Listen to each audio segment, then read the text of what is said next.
On today's episode of Gathering the Kings. That's when my team actually took off. Yeah.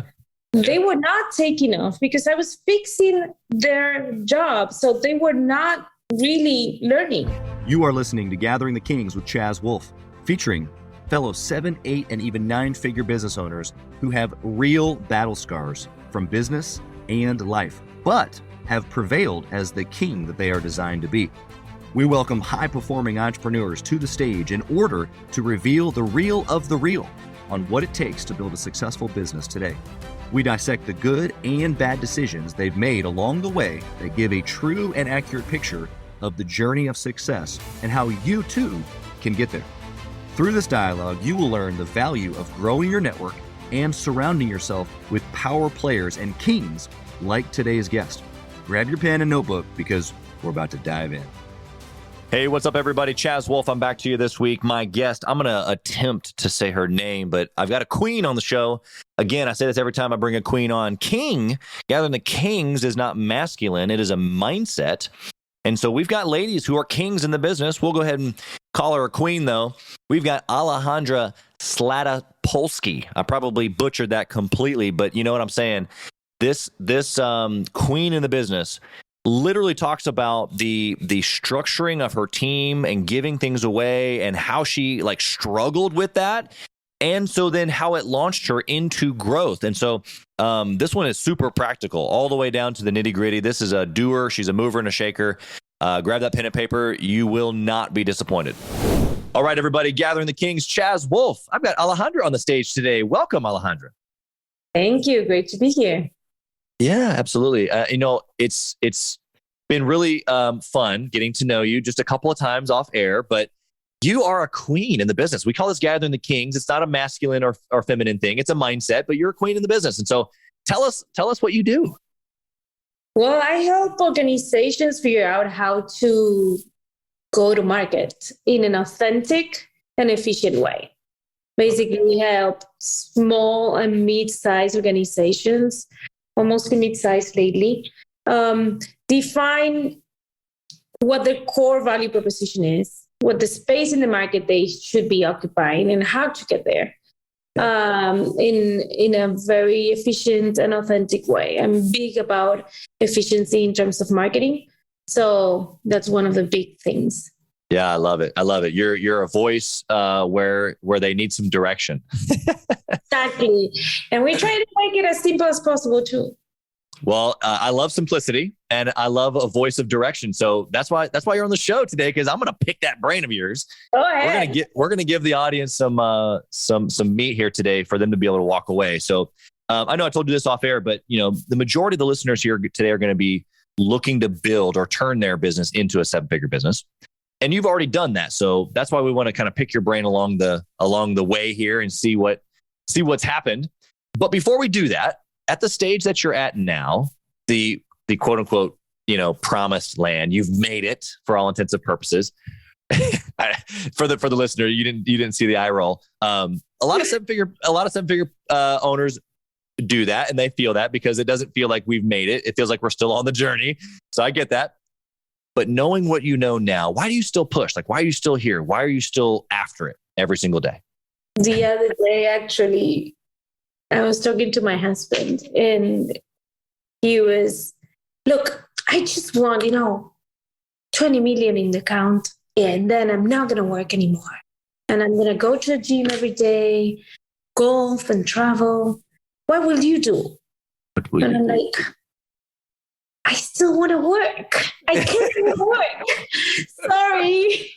Don't want to do that. Sounds like I love traveling. I'll keep traveling, but yeah, I kind of get my juice from, strategic discussions with clients. I get my juice from my energy, from really picking everybody's brains and learning something new and throwing ideas at you and coming from different angles and surprising you with angles that you haven't analyzed yet. That's what, at Scalto, we do that all the time. We say, we challenge you.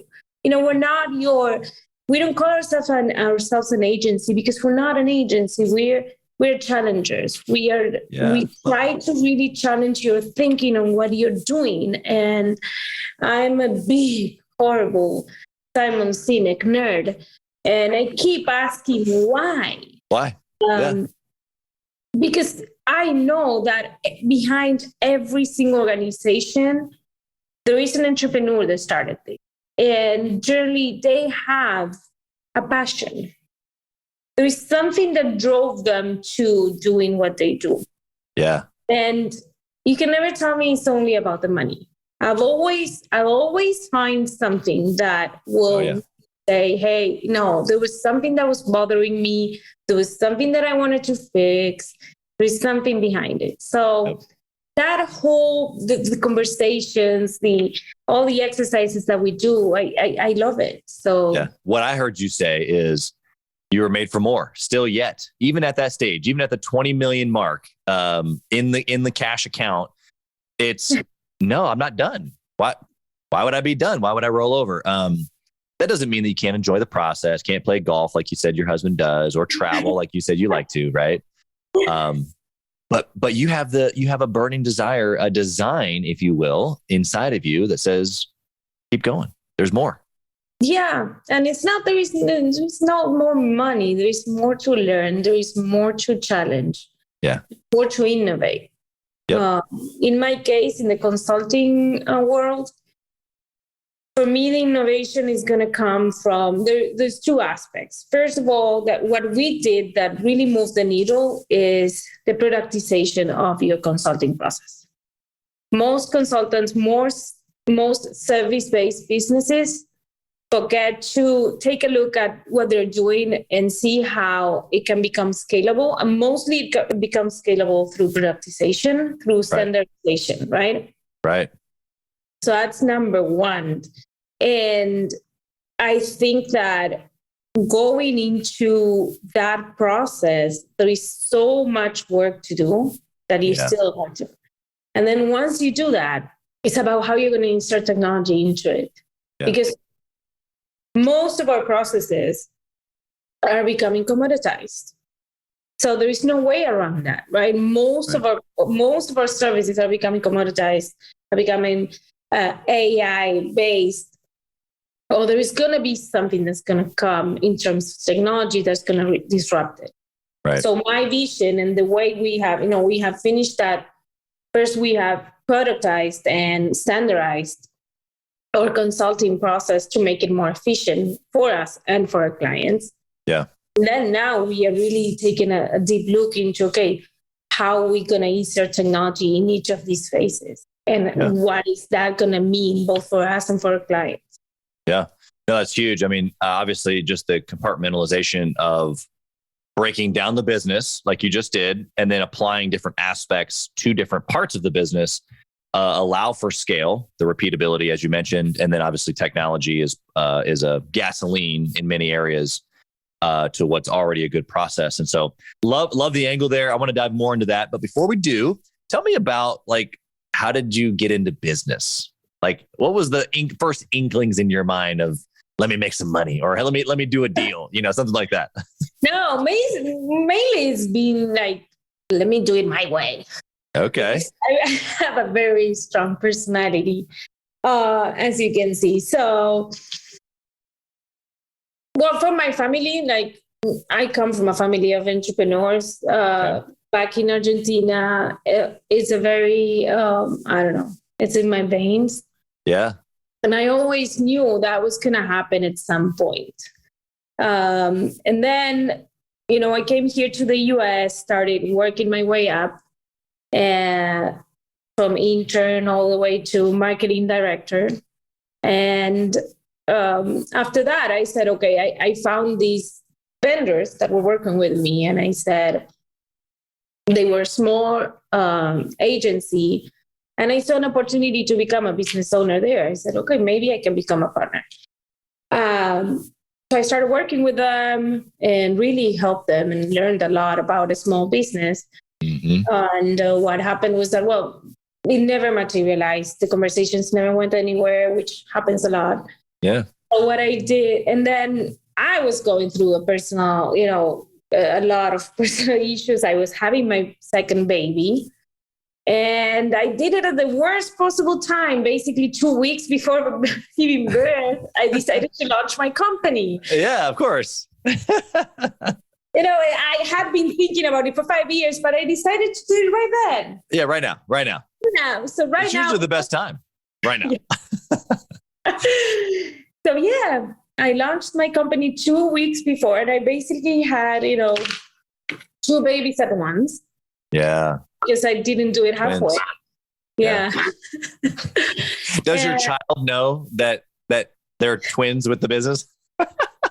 He basically, I think he knows.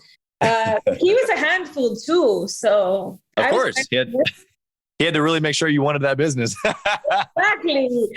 So, but I started, very small, as a freelancer, basically. I called myself a freelancer. Then I dared to call myself a consultant. And then I dared to call myself an organization. So it was little by little.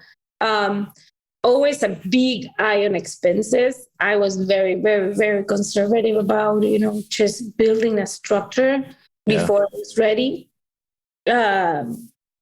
So that's how I started. Actually, if you're just starting your business, all I remember the moment I started was, okay, I'll go back a little bit. My first problem with launching a business was always being scared to sell. Yeah. Being scared to going out there and telling people I was, selling something. Yeah. My husband, again, showing up here, he is a salesperson. Uh-huh. And he gave me the best one phrase advice. He said, go out there and look for the no's. Yeah. Once you get the no's, you'll get to the yes. Yep. But I was so afraid to get to the no's, right? Yeah. I was scared. So I went to LinkedIn and started sending messages one-on-one to each of my people in my network that I knew. And that's how my business started. And it got my first client and my second and my third. And that's how I created what was called Slata, which was my agency. And the mistakes I made with Slata was that I didn't reinvest enough into the business. Interesting. But you said you were conservative. Why do you think that was the case? That's exactly why. Okay. Conservative from the angle. Okay. That I was thinking conservative meaning like hold it in, like keep the money in the baby, keep the baby growing. But no, got it. Okay. The other way, I was like, okay, let me just keep doing what I'm doing. I spent too many years doing the work myself. Until they started, okay, no, I need to hire. I need to spend more on software. I need to spend more on a structure, on like more of my time on structuring the business and not on servicing the clients. Yeah, I mean, it's all the things that every six-figure owner who's listening to you right now is doing, right? They're doing too much themselves. Yes. And one of the main changes I made that really started that was I was, again, listening to Sinek, to one of his talks right now, and it was about leadership. And it's a very small change, but it's key. You work with your team. They send you a document. They send you a presentation for a client. They whatever is going to go out in the world that they are presenting to you. What's your first action? You edit it. Right. You decide, like you say, okay, no, let me fix this. An email, presentation, and a document, whatever it is. My business truly changed the moment that I started sending documents back. When the moment that I said, look, this is not good because 1, 2, 3, 4, 5, 6, 7. This is not good because I need you to work on this. That's when my team actually took off. Yeah. They were not taking off because I was fixing their job. So they were not really learning. Right. Yeah. And if you extrapolate that to everything in your organization, that's when your company is going to start growing. Yeah. And before that, though, you had mentioned hiring, even just like literally having another person to do a document for you. For sure. Yeah. Obviously that's step one. But I love how you expounded that into even once you have a team, because there's guys probably and ladies listening right now that have a small team, 2, 3, 5, 10, 15, even, where it's like they still, to your point, are too involved in the grind or the weeds, if you will, where they need to be in a different seat. And so that's such just authentic feedback. And I'm sure you've used that with your clients many times. But I'm curious, like, how did you get to the decision of, I want to hire, or in this case, I want to send back the document? Because they're kind of the same realization, is that I can't do it myself. And in order to grow, I have to do something different. But like, how did you get there? What was the process of you making that decision, do you think? Not having vacations, first of all. Amen. Really having to sit down on, like, I'm going to admit, I still respond to emails sometimes during vacations. I still respond to messages, but I do not sit down in front of the computer to work on a presentation. Right. So not having vacations because I actually have to work on a presentation, that's not okay. Right. Not being able to delegate a team member to actually have the sessions with my clients to actually, do that.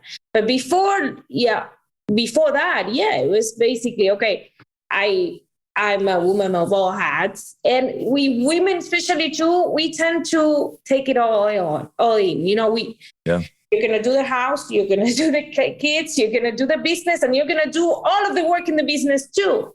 Yeah. You're going to do the accounting, and you're going to do the clients, and you're going to, and we just say, okay, let's keep going. Right.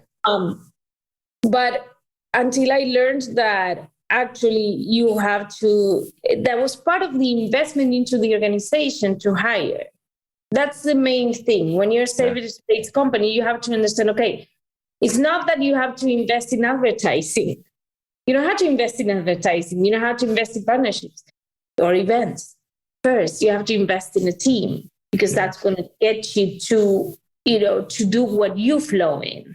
Yeah, 100%. Yeah, I love that. And I think it's such a real answer there of lack of vacation, or an overwhelming perspective of stress, or lack of seeing kids play sports, or, I mean, you can fill in the blank, right?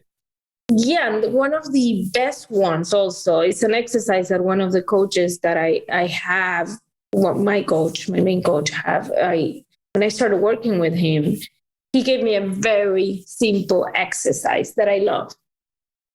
Do 2 columns on a paper with a pencil and say, what are your drivers and what are your drainers every single day? What activities are filling you up with energy, and which ones are just, are those that you like actually procrastinate on and you don't want to. And those are the ones that you have to work on delegating. Yeah, that word procrastination for me recently came up about 6 months or so ago in the book Who Not How by Dan Sullivan. And he uses procrastination in there in a unique way, because I, like you, super doer, like put it on the list, I'll get it done. And so I don't think of myself as a procrastinator, but I also think of myself as a busy person, and things get pushed down, right? Like, I know how to prioritize. I know how to get tasks done. And the ones that don't need to get done right this second, they ain't getting done right this second. But what that means is that they just keep getting pushed. And so when he talked about that is actually a form of procrastination, I was like, ooh, I didn't like that. I was a little bit offended, because I'm not a procrastinator. I'm not waiting around. But his perspective of procrastination was a signal of, it's something that you shouldn't be doing. Yeah. It's something that, like, the reason why you keep pushing is because maybe you don't feel super confident with it, or it's a task that should be handed off to someone in your team, or it's something that you don't know much about yet, and you need to find someone else outside of your organization who knows more, or whatever. It's an indicator, really, which I love that it sounds like you kind of follow the same philosophy there. And I don't want to make it only about you, right? So we talk about this and making the organization grow. The issue is that it's going to make your organization more efficient, because when you are more efficient, when you have more energy, when you're dedicating yourself to what you're good at, your organization will be more efficient. It's just, it's not selfish. That's what I mean. Yeah. Well, because really the other side of the coin is the scarcity, right? Like if I hand this off, then I have to pay someone to do it. So now I'm afraid that I'm spending the money when I shouldn't be, or that it's not going to be done properly or done, to the best of what I could do it. Like there's just so much fear in that holding on tight. And what you're saying is that, look, it's actually going to produce more than you think because it puts people in the right place, even though you're spending money, even though maybe they're not like you, right? Exactly. And accepting that they're not going to do it like you. That's one thing too. That's huge. Then there is one thing that also I learned on the way is to, in my case, I'm a perfectionist, and it's not a good thing. I'm actually reading this book by Brené Brown, The Atlas of the Heart, and it's really good. It's amazing. And she talks about perfectionism, and it's a really, really bad trait, and that I worked hard to let go of. And what I learned along the way is first of all, I was talking to my partner too about this. You don't allow yourself to lose a client. That's a really bad thing. Yeah. Not allowing yourself to lose a client is one of the worst things you can do. Not saying no is one of 100%. the worst things you can do. Why? Because that client that you don't want to lose is taking 80% of your time, effort, energy, emotional, everything. They're taking everything you got. Yeah. So where I was going is that perfectionism did not allow me to actually see what was out there compared to me. Yeah. Yeah. So to compare myself to the competition and say to look at how they were doing things, right? And what was out there, because my specialization is in financial services, fintech, and technology. And I always knew that nobody knew the wealth management industry the way I do. But I did not allow myself to believe in that. Yeah. So I think that letting go of all that and learning to stand on your own 2 feet. It's part of maturity too, but it's really an important part of growth. Yeah. Yeah. I everything that you just said. Yes. I mean, it's just so good. Like I hope right now, I'll just take a second to kind of recap a little bit, but the listener, if they've got a keen ear, they're picking up stuff right now that is going to serve them for years in their business, because it's stuff that you and I have read and probably paid a lot of money to other people to learn. And then on top of that, we're hard-headed naturally as entrepreneurs. And so you probably read it and then banged your head up against the wall a little bit longer before you actually tried to do these things. And so I think there's just so much life in, I mean, you just given so much, but what it comes out to is life. It's like, hey, if you can accept that other people, number one, do things differently, that it looks different, that you're going to give it away, and it's fine. Some of that is even like, look, I learned this phrase, look the other way. You know what I mean? Like you look over there and you're like, that's not exactly how I would do it. It's not perfect. That one little line or that one little whatever. And you look the other way. You pretend as if you didn't even see it. Now, that doesn't mean that you have a lower standard, right? Like that you don't want your product going out that's like absolutely premium or right. Or in this case, where I've been in the food industry, like where it like everything has to be done properly, right? Like that's not what I mean. What I'm talking about is that person being them. Exactly. Authenticity is number one. But they get to be them in that moment. To the example that we were talking about before about giving documents back, right? Right. Sinek was talking about how he had this boss, and it reminded me so much of my first boss in the US. That was horrible. He was the editor. He was the owner of the company, but he was really, really, I don't want to use the word I'm using. That's probably part of the problem. He was an owner manager and not an owner. Exactly. But he was also the editor, and Sinek was using the same example. It reminded me of him, that he would write something and he would give it back to you with red notes. So you would go back and fix it, right?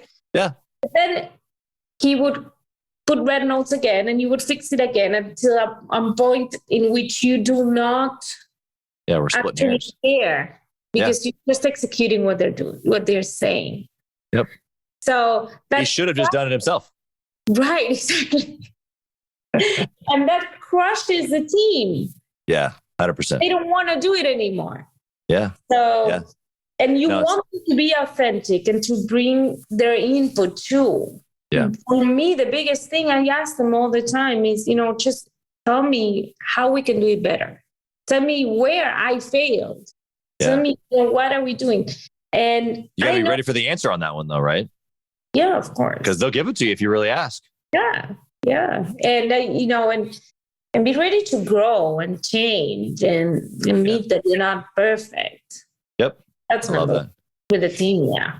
Yeah. So, I mean, just to recap here for the listener. So in essence, we've talked about the fact that you got to get out of your own way. You have to hire people. Otherwise, you're just a solopreneur. It's a hobby. It's not even real business.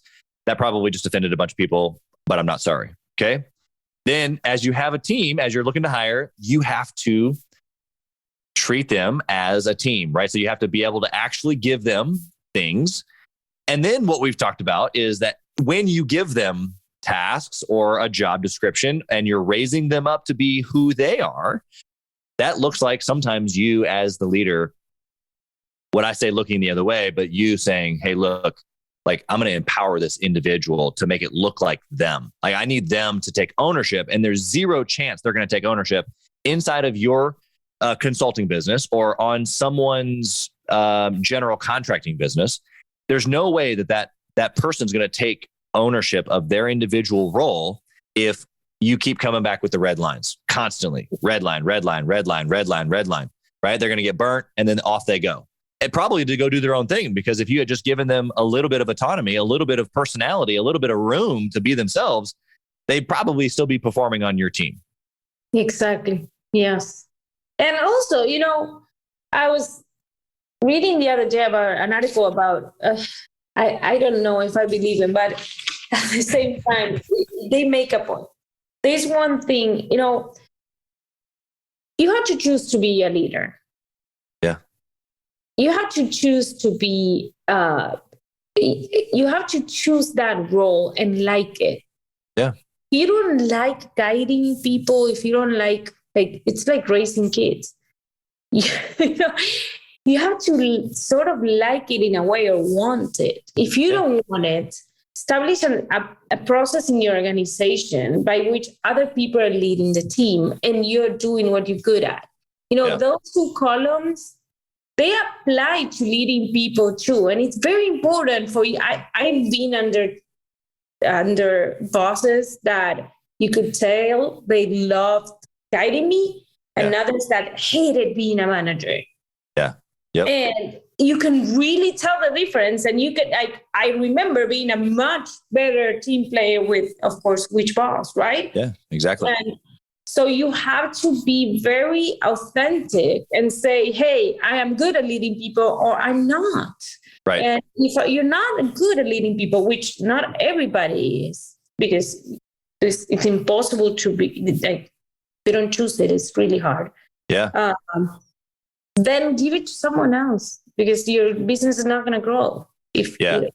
Well, your people deserve it, is essence what you're saying. Your people deserve to be led and to be poured into and all the things that a leader does. And so number one, really, the owner needs to buck up and do it, right? Take a leadership course, read a book, go to a Tony Robbins seminar. I don't know, but you got to figure it out, right? And then eventually you're going to have other people on your team that probably are better than you. And you raise them up to be leaders as well. So such great stuff here. I want to transition. I got one last question. We've talked a lot about decisions. We've talked about not maybe specific a good or bad, but you've talked about hiring being good and getting in your own way being bad. But do you have a process or any sort of a discipline in your life and or business around making decisions? Like, how do you continue to win with your decisions? Well, first of all, let's be honest. You don't win with every decision. Good perspective. Yes. Second, we started using about a year and a half ago, EOS, which is the entrepreneurial organization system. Yep. And that one, it gives me a very good framework. It gives us a common language. Yep. It is a very simple framework because every other one that I've seen, you get the books and it's like, okay, I have to take a Harvard course just to, understand. Right.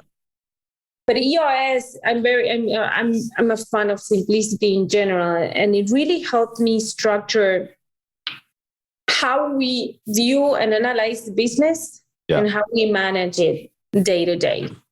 Yeah. So that's the main tool we use for decisions. We take a look at it, we manage the whole business, and then I think that big decisions happen are done by every small decision every day, because we get together in a strategic session and you say, okay, this is the path forward and this is what we're doing and we're convinced. Right. But if it doesn't happen in the day to day, I always say, okay, let's remind ourselves or question ourselves. Because if it didn't happen, there has to be a reason behind it. We either lost sight or we truly did not see the genuine value in it. Exactly. Yeah. Say that again. Remind ourselves or question it or question it. Yeah. Why did we do it? We either need to cut it or we need to remember to press in. If we didn't execute it, for sure. Because generally that's what happens. You get together, you say, okay, this is our greatest plan. This is what we want to do. Yeah. And then many times you go back to a day to day and you're like, so true. Every business owner ever who's made a business plan, it totally felt what you just said, because they spent all this time, even if it was just a day or two, putting together their thoughts and here's where we're going to go. And here's my marketing plan. And here's the team I'm going to build. And then, 2 years later, they look up and they're like, I don't even know where that is. Or what closet, what drawer is that in? That's why EOS is so good. I don't get any money from EOS, okay? But I just... No, you're good. You're not the first person I've had that has been on the show. I'm super familiar with EOS as well. Rocket Fuel is a fantastic book. It really does help break down a lot of the things that you've mentioned. So, okay, Alejandra, you ready for the speed round? Okay. Perfect. One word answers if you can, but I'm notorious for digging in for more after your one word answer. So don't be surprised. The first question is this. If you could only track one metric in your business, only one, forever and ever and ever going forward, what metric would it be? Energy. Okay. All right. That's an abstract answer. So I got to dig in. What does that mean to you? How would you track it? So energy levels. I don't know how I would track it. You said I'm in fantasy world right now. I know. Okay. So energy, like energy of your team, energy of you, both? Everybody. Yeah. So if I can expand on it, it would be energy. Actually, what we were talking just before hitting record. Okay. Energy and time frames during the day, so that everybody knows who's at their best in which time, and it's not pressing for more when they are not ready. Yeah. So I used to have one of my first employees. Actually, I've always been remote. My team is all over the world. Yeah. And one of my first employees, she was great, but some days at first she would disappear like the whole day. Oh. So she had this phase in which she loved working at night, and I would wake up the next day and everything was done. But then during the day, I hadn't seen anything. I was going nuts. And I'm like, wait, she's working at night. She loves working at night. Great. Exactly. Then I'll get it that way, and that's it. And then that way expectations are right, but you allow her to be her. Exactly. And then so it's about allowing everybody to be themselves at their best in the time that they need to. Yeah, I love that. I think fortunately and unfortunately for a lot of people, COVID forced a lot of companies into that, remote being one of those pieces. But, to your point exactly right here, like for any big company out there that has just like bought this, office or remote thing, to me, it's like such a simple answer, because you as an employer were able to literally meet her where she needed you to. It doesn't mean that she wasn't doing the job. It doesn't mean she wasn't meeting expectations. It doesn't mean she was a great team player. In fact, she was all of those things, just different than naturally how you had envisioned. And man, if you can align on that with an employee that wants to build with you in your company, there's nothing greater than having that But then you've met her. And so now she feels appreciated and she feels like she can be who she is. And she's got flexibility in her life because during the day she likes to, I don't know, take a siesta, like whatever she wants to do during the day, But that's, that was 8 years ago. So I was weird. Yeah. It's still weird technically today, even I would say. It's still this foreign thing. And so I'd love to hear that you say that. But because you have to change your mindset in terms of how you provide the services too. Like we reflected all of that in Scalto in terms of deliverables. All of our business structure is about deliverables, even with team members. It's not about hours. It's not about anything else other than deliverables. And our clients know that too, even our proposals, in our workflow, in everything is about deliverables. It doesn't matter when, how, or the what, yes. But when or how you do it is really like the date, is it on time? And is it what you committed to do? Right. That's it. And it either is or it isn't. Makes it super simple. That word keeps coming up in this conversation. Yeah. All right. Next speed round question for you, Alejandra. What book would you recommend that a 6-figure owner read who's trying to get to the 7-figure mark? I'm going to be super cliche, but Start With Why is my all-time favorite. Wait, no, but the other one that I mentioned, The Atlas of the Heart. Okay. Why? Because I am a true believer that emotional intelligence is what gets you to the next phase. Yeah, there's so much around that. And so for the listener, I want to just give like 10 seconds here. Emotional intelligence, meaning situational awareness, meaning understanding of personality, meaning putting those things together, understanding things when no one else does. Like it almost feels like a superpower, really.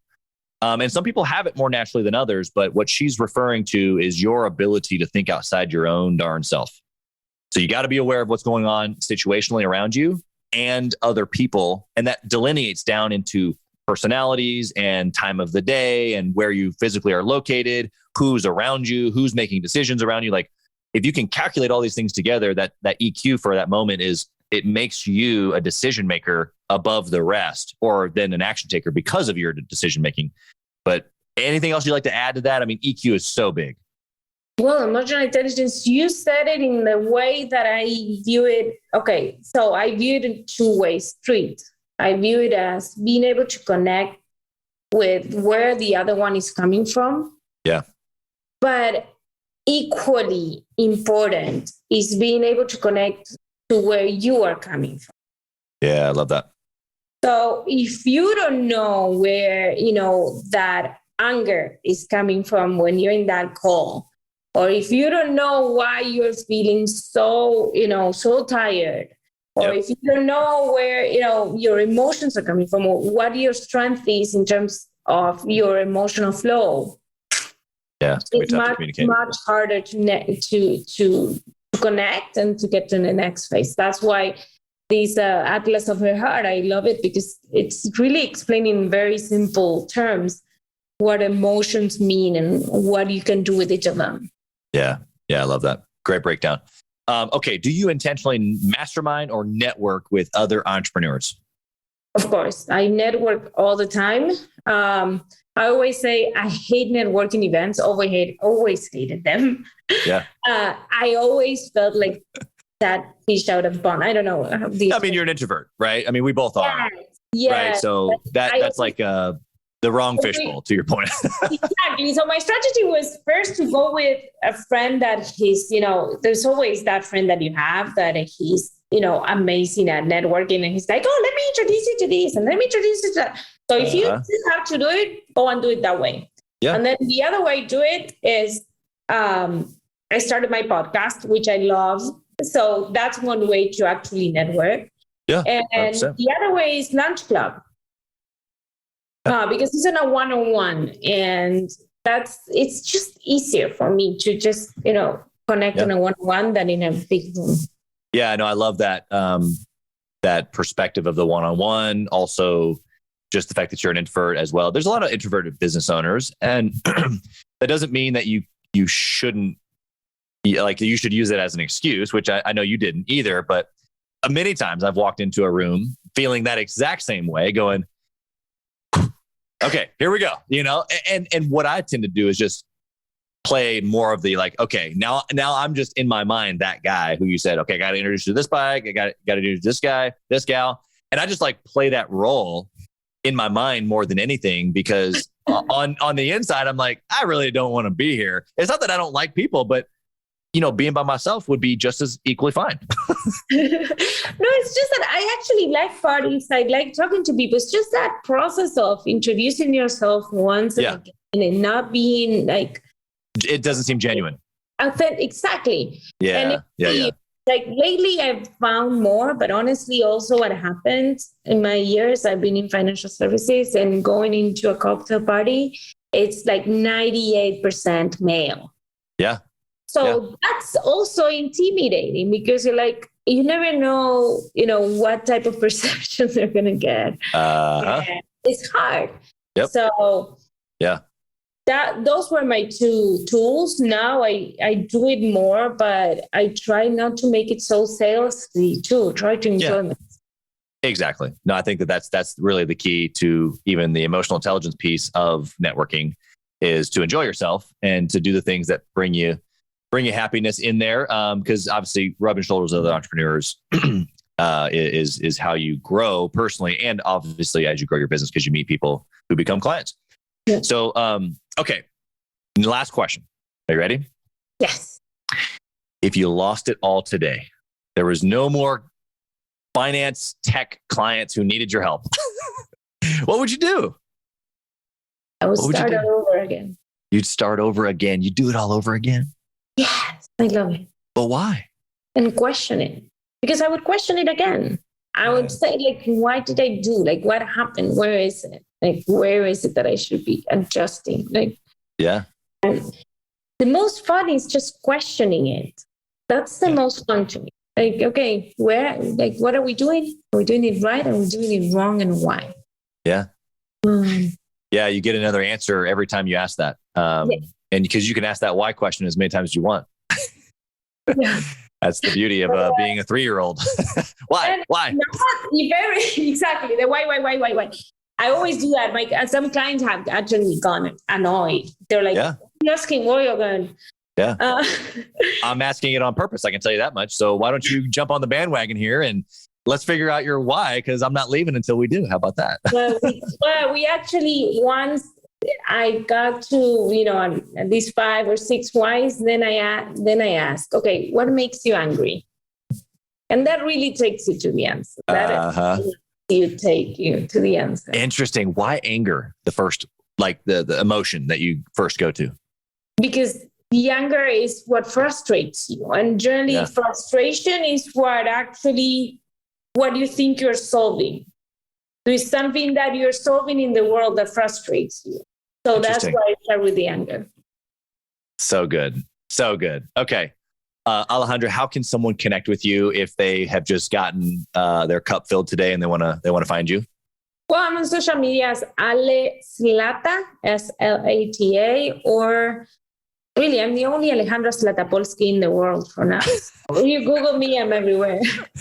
Yeah, absolutely. I wasn't going to try to say your last name at the beginning. I'll say, the intro will have your name, all that fun stuff, but I was just going to fall on my face. So Alejandra was my was my best bet. That's good. I love it. Okay. You've been an incredible blessing to us here today. Thank you for breaking things down and your perspective. I walked away with some notes today. So I know that our audience should be, because at my level, if I walked away with a couple of things, I know that they did. So thank you for that. We wish you nothing but the best in all that you have going on. And maybe one day your hubby will play some more golf. Yeah. And I'll be traveling for sure. Yeah, exactly. Well, we appreciate you being on the show today. Thank you so much. Thanks for listening to Gathering the Kings. We hope you got a ton of value today and learned a thing or two about taking your business to 7 figures and beyond. If you desire more and want a community around you to help you get there, I want you to go to gatheringthekings.com. That's gatheringthekings.com. And I want you to apply for our next Becoming a King 90-day intensive. We are extremely exclusive by nature as a group, What that means is that we're really wanting only the entrepreneurs who take their business and targets super serious to apply. So if that's you, you think you got what it takes to level up your business, I want you to go to gatheringthekings.com and apply. And we will see you on the other side.